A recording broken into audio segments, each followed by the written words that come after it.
Hello everyone. Welcome to the fifth part of modeling, analysis and design of PEB structure.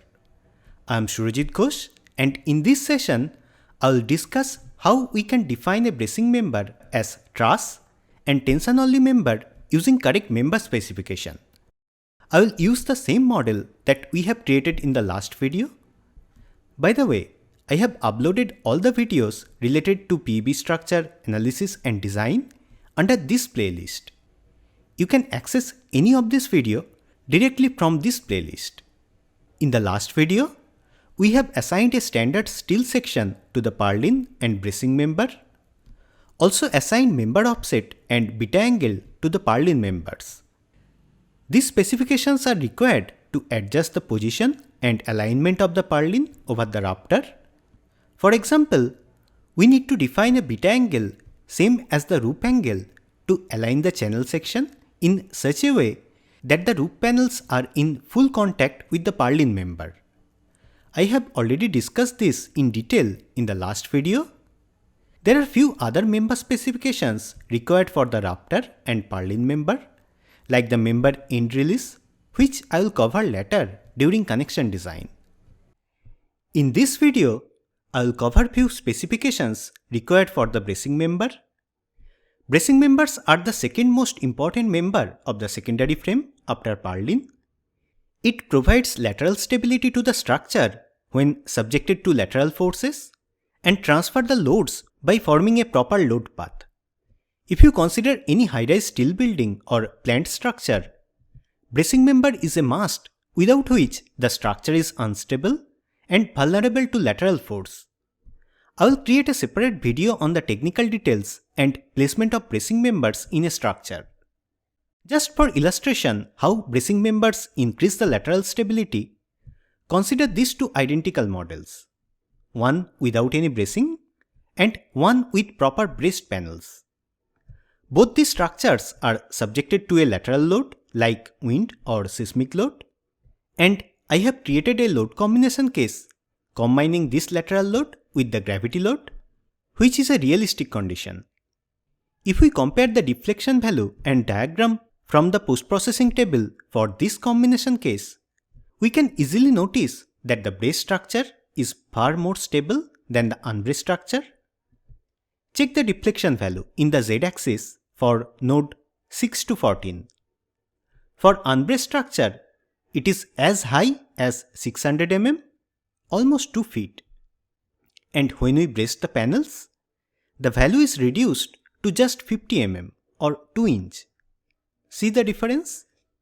If we want to reduce the lateral movement or deflection of the unbraced structure, we need to increase the stiffness of the overall structure by assigning a higher section, which is an uneconomic and costly solution.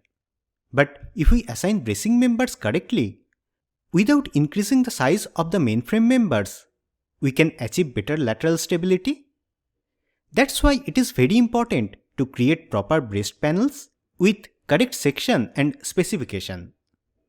For a PEB structure, there is another load which is very critical for the lateral stability of the structure: crane load.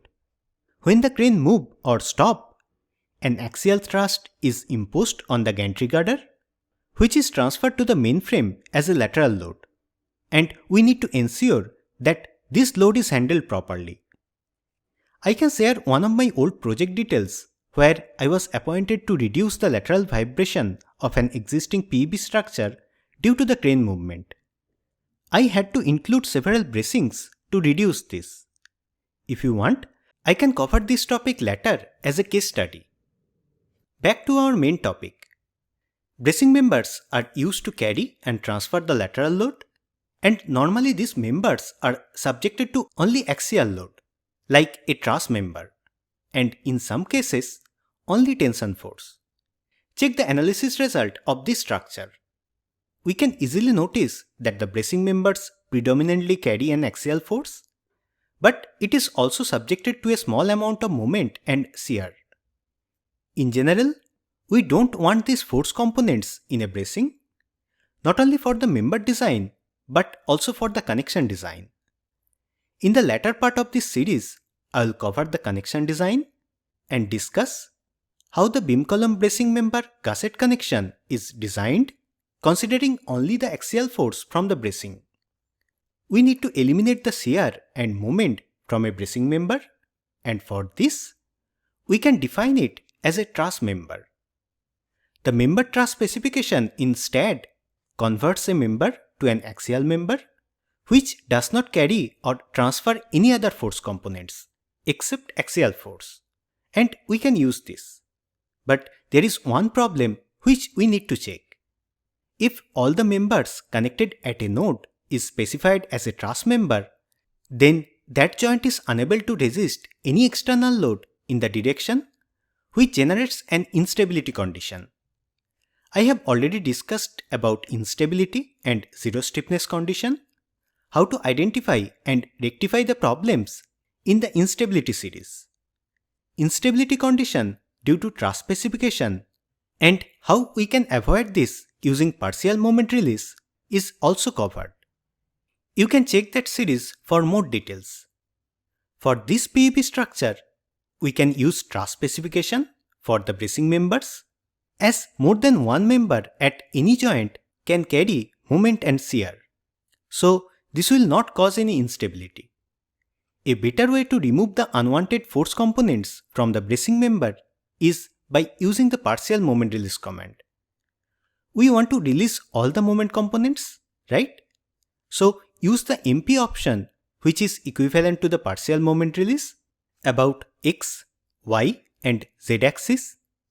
Specify a value of 0.995, which means 99.5% of the moments will be released, and this member can carry and transfer only 0.5% of the actual moment.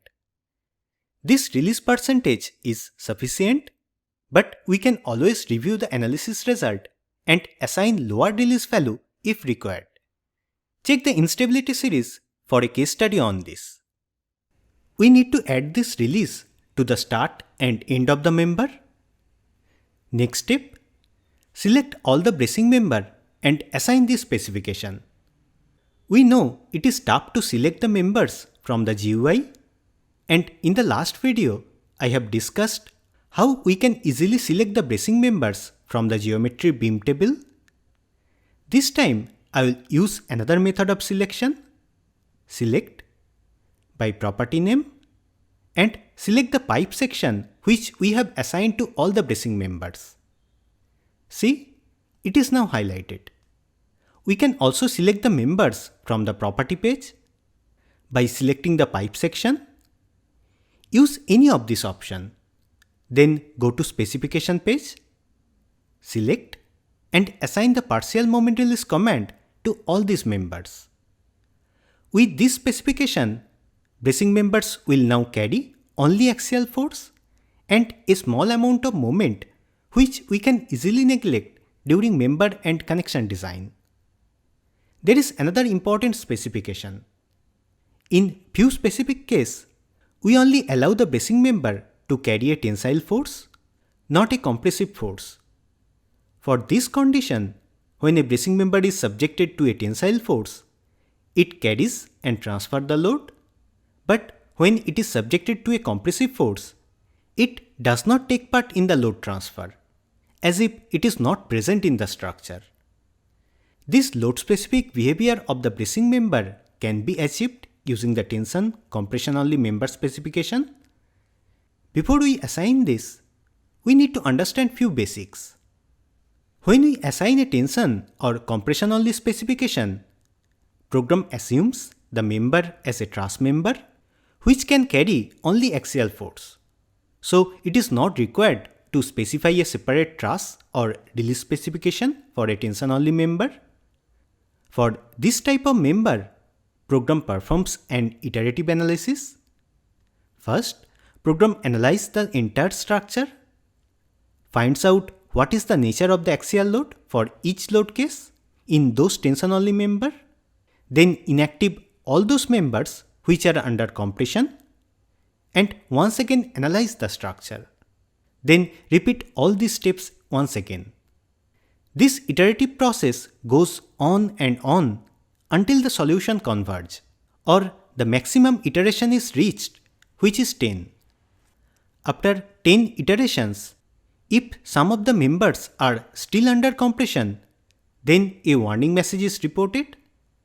We can either use that solution or use set iterlim 20 or 30 command to increase the number of iteration. I normally don't suggest increasing the iteration number as it takes higher analysis time. Finally, it is not suggested to use this tension only specification if a dynamic analysis like response spectra or time history load is used in the model, or second order analysis like P delta analysis is performed. Also, we need to use a repeat load case instead of a load combination, as this is an iterative analysis. It is up to the judgment of the design engineer whether he should define a bracing as a tension only member. To define a tension only specification in this model, from the specification page, we can simply use this. We have already assigned the release command, which is not required anymore. So we can remove this partial release command. To summarize, if we want to define a bracing as an axial load carrying member, then we can either assign member truss or partial moment release specification. To define it further as a tension only member, which can carry only tensile force and inactive for compression force, we need to define tension member specification. This time, no separate truss or release specification is required. But always remember to check the load type like dynamic load or second order analysis before assigning this tension only specification. In this model, I might have to perform second order analysis, which I will check later during stability analysis. To verify how program considers this tension only member during analysis, check the post-processing table of this model. You can notice all the shear and moment components of the bracing member are 0. So this is only an axial load carrying member. For some of these members, axial load value is 0, which suggests that the member is under compression and switched off during analysis. Some of the bracing members are under tension and those members are active during analysis, as we can notice from the axial load value. Also, check the output file.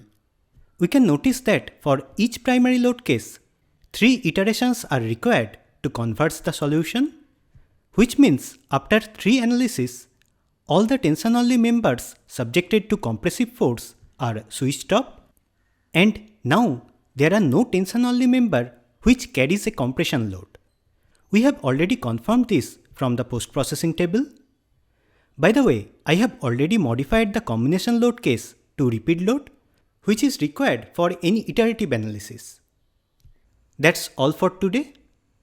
In the next part, I'll cover the support assignment and member group comments. See you in the next video.